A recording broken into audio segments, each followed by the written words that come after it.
As the faint, gray light of dawn slowly rises over the horizon, casting a pale glow upon the sleepy border town, the world outside is still quiet.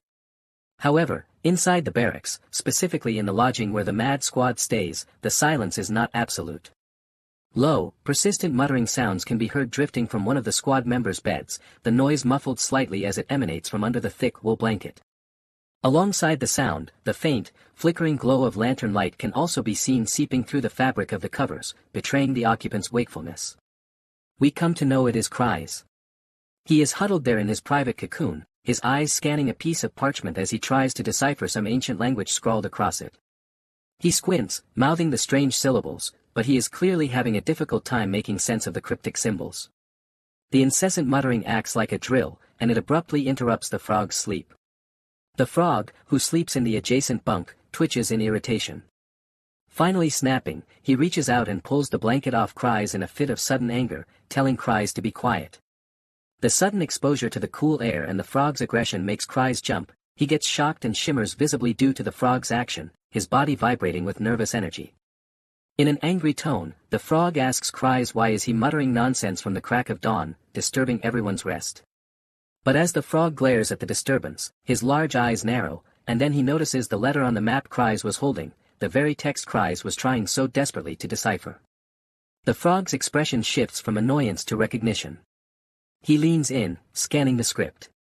Cries gets very surprised seeing the frog can read the ancient language.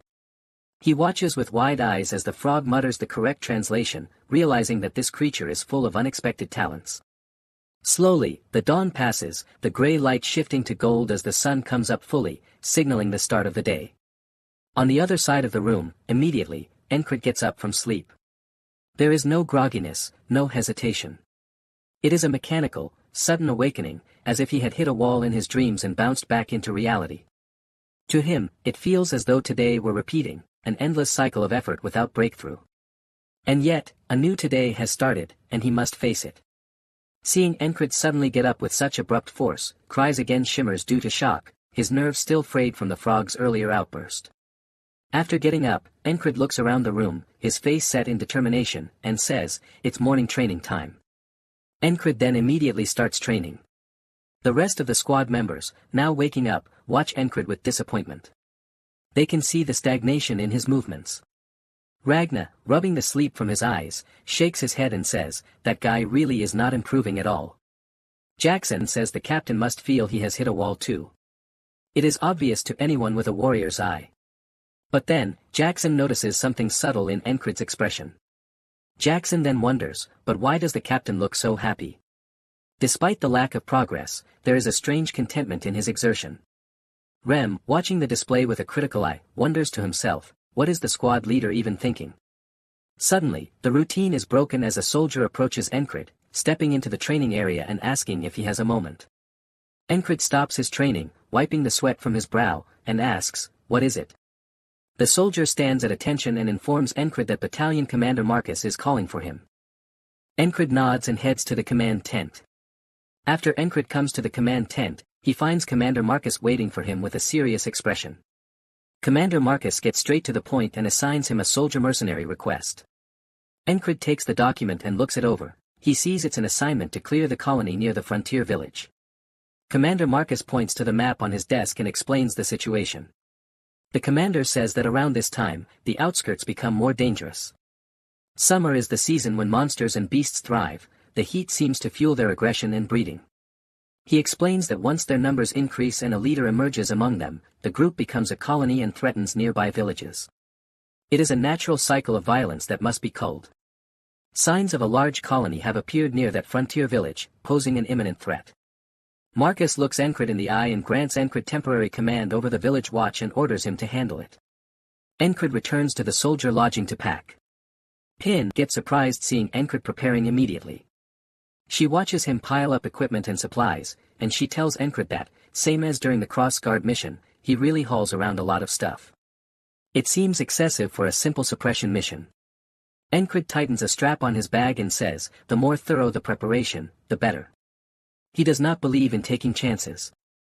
The frog, having followed Encred back, picks up the mission report. After reading the report, the frog nods sagely and says for a large colony, this level of readiness is proper. It is not paranoia, it is professionalism. Cries adds his own perspective, noting that even dumb ghouls become dangerous in groups. Numbers have a quality of their own. Then Cries takes the request form from the frog to look at it himself, his curiosity piqued. While they discuss the mission details, Encred's mind wanders off to somewhere else.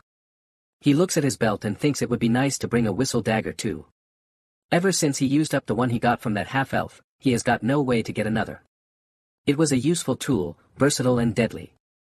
It's rare, so he guesses it can't be helped. He will have to make do without it. Jackson, ever the observer, notices Encred's absent-mindedness, seeing the slight frown as Encred touches his empty belt loop. Meanwhile, after looking at the report and the location, Cries starts shaking in excitement. The trembling is visceral. With intense excitement, he then approaches Encred, and as he gets closer, his eyes start glowing and sparkling as if he has got the scent of money. The greed and thrill are practically radiating off him. While all excited, he tells Encred, I am coming with you on this one. He insists, claiming this is a once-in-a-lifetime opportunity. Encred gets caught off guard at Cries' behavior, the sudden shift from nervous shimmer to greedy enthusiasm is jarring. Encred asks, what with those eyes, and tells him to move, trying to continue his packing. But Cries is persistent. Showing the ancient map he was deciphering earlier, Cries says there's treasure hidden right next to the frontier village. He points a shaking finger at a specific spot on the parchment. Encred pauses, looking at the map, and gets a little surprised hearing of treasure. Cries continues, his voice dropping to a conspiratorial whisper, explaining it's the fortune hidden by the legendary merchant Dolph over 100 years ago. The name carries weight in stories of gold and commerce. Encred looks closer and notices that map is the one Cries picked up on the battlefield before. He remembers Cries scavenging it from a corpse.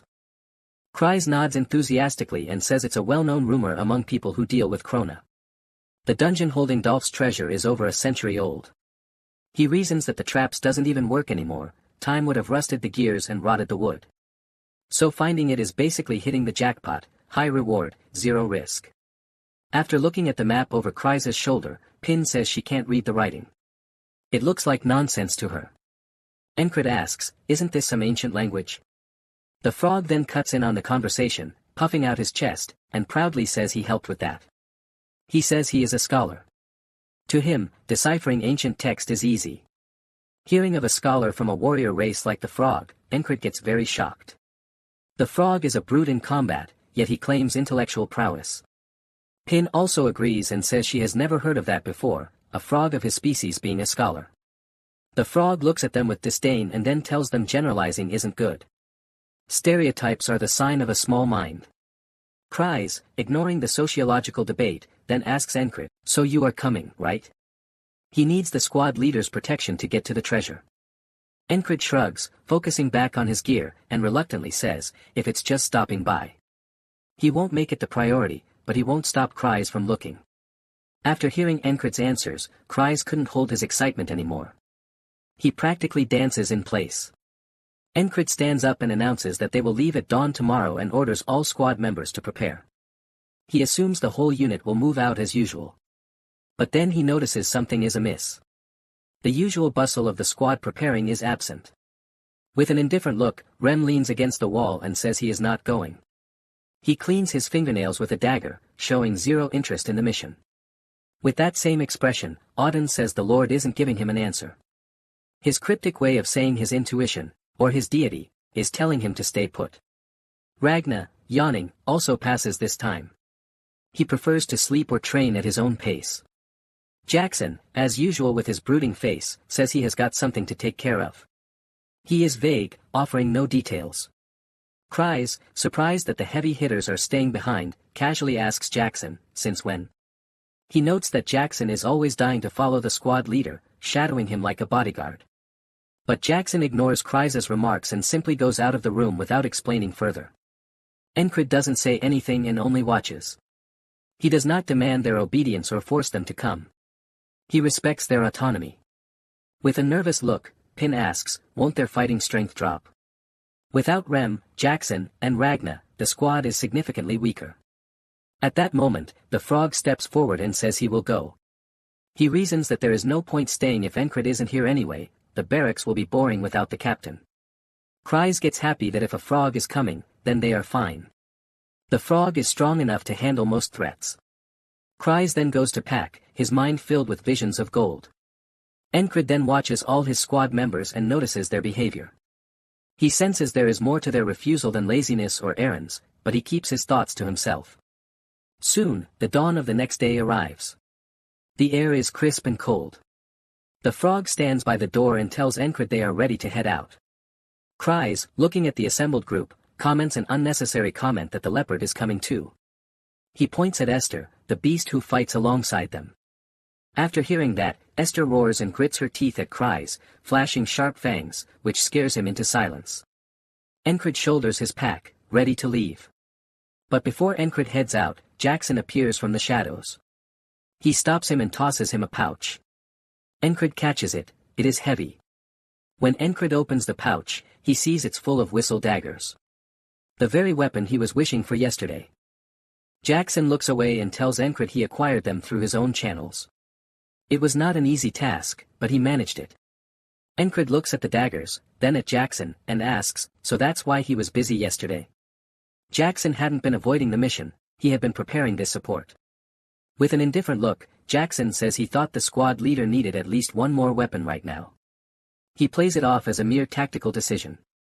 Rem and the other squad members also look at Encred as if they agree with Jackson's statement. Encred then tells them he knows why they are doing this. He understands the silent communication of warriors. But then, a grin appears on Encred's lips, a rare, genuine expression of confidence. As he heads out, he turns back and tells his squad members he will show them when he gets back. He promises that things will get interesting then.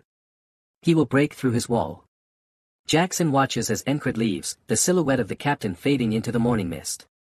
Rem breaks the silence and asks, what is that man even thinking? Ragnar scratches his head and says, no matter how he looked, the squad leader didn't seem like he was growing. To Ragnar's eyes, Encred is stagnant. Jackson shakes his head and says, but the squad leader does suddenly improves out of nowhere pretty often. Encred defies the logic of steady progress, he evolves in bursts. Auden, who is usually smiling, says he wants to trust that confidence. He says he will wait and see how Encred surprises them this time and how strong he will become. Rem picks up his axe, the weight of it familiar in his hands. He remarks at Encred, what a strange human. Then, turning to the swordsman, calling Ragnar Sleepyhead, Rem says he wants to spar and Ragnar should bet half his life on it. The intent is clear, they are not just waiting, they are training too. With a straight face, Ragnar tells Rem not to blame him if he dies. Auden, always cheerful, this time with a serious tone, says he would like to join too. He won't be left behind in strength. Jackson cracks his knuckles and says he will keep him company. With excitement in his eyes, Rem thinks to himself, if things go as the squad leader said, it better be interesting when he returns. They will also prepare their own payback. They will be stronger when he returns, ready to challenge him again.